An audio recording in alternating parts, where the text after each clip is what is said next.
ಮಾಡ್ತತಿ, ಅವ್ರ ಮೇಲೆ ಏನು ಬೀಳೋದಿಲ್ಲ. ಅಲ್ಲ, ಯಾಕಂದ್ರೆ ಪೇಮೆಂಟ್ ಮಾಡ್ಬೇಕಲ್ಲ ಪಾಪ, ದುಡಿಯೋರಿಗೆ ಮಾಡ್ಬೇಕಲ್ಲ, ಮಾಡ್ತಾರೆ.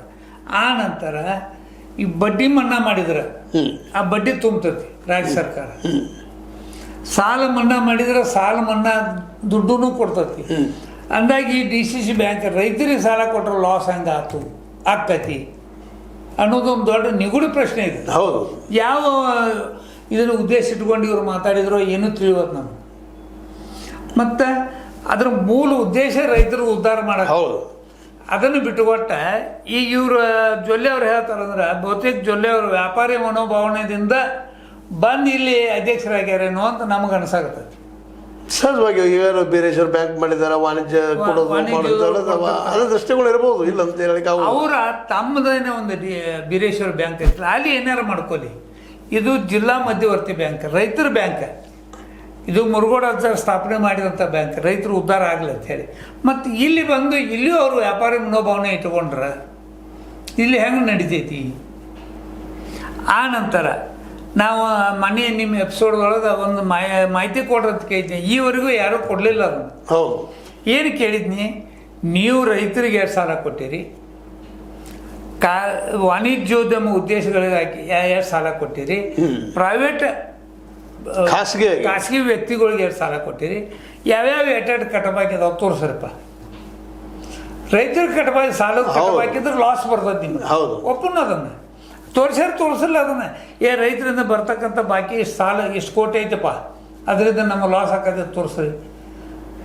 ಅಲ್ರಿ, ಫ್ಯಾಕ್ಟ್ರಿಗಳಿಂದ ನೀವು ಕೊಟ್ಟಂಥ ಸಾಲ 300, 200, 300 ಕೋಟಿ ಗಂಟಲೆ ಸಾಲ ಬಾಕಿ. ಅವ್ರು ಒಂದು ಟೈಮ್ದಾಗ ಅಂದರು, ಇಲ್ಲ ನಮಗೆ DCC ಬ್ಯಾಂಕಿಗೆ 200 ಕೋಟಿ ಮೇಲೆ ಕೊಡಕ್ಕೆ ಬರೋದಿಲ್ಲ, ಅದ್ರೊಳಗೆ ಕೊಟ್ಟಿದ್ದೀವಿ ಅನ್ನೋ ಮಾತು ಮಾತಾಡಿದ್ರು ಅವರು. ಅಲ್ರಿ, ಅಷ್ಟೇ ಕೊಡಲಿ, ಅವ್ರಿಗೆ ಯಾಕೆ ನೀವು ಕೊಟ್ಟರೆ ನಿಮ್ಮ ಲಾಸ್ ಆಗಿ ತೋರ್ಸಾಕತ್ತಿಲ್ಲ ನೀವು. ಹೌದು, ಅವು ಕಟ್ಬಾಕಿ ಉಳ್ದವಲ್ಲ, 15 ವರ್ಷ ಗಂಟ್ಲೆ ಕಟ್ಬಾಕಿ ಉಳ್ದ, ಅವನೇ ಯಾಕೆ ತೋರ್ಸಾಕತ್ತಿಲ್ಲ? ಅದರಿಂದ ನಿಮ್ಮ ಬ್ಯಾಂಕ್ ಲಾಸ್ ಆಗಿಲ್ಲ ಮತ್ತೆ ಈ ರೈತರು ಕೊಟ್ಟರೆ ಯಾಕೆ ಲಾಸ್ ಆಕತಿ?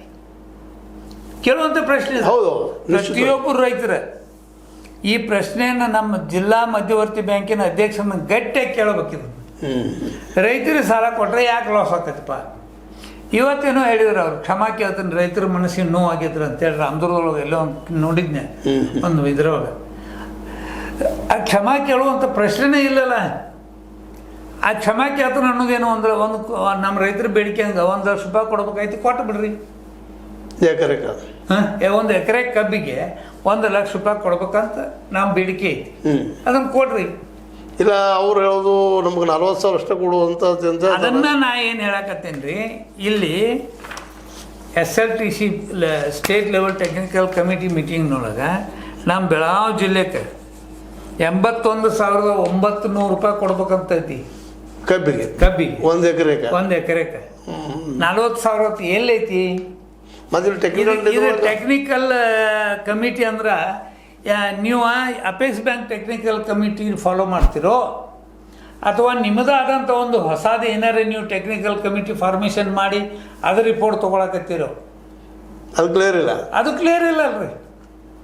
ಮುಂದೆ ಇದರಿಂದ ಯಾವ ರೀತಿ ರೈತರಿಗೆ ಲಾಸ್ ಆಕತ್ತೆ ಅನ್ನೋದನ್ನು ಸ್ವಲ್ಪ ಹೇಳ್ತೀನಿ ನಾನು ನಿಮಗೆ.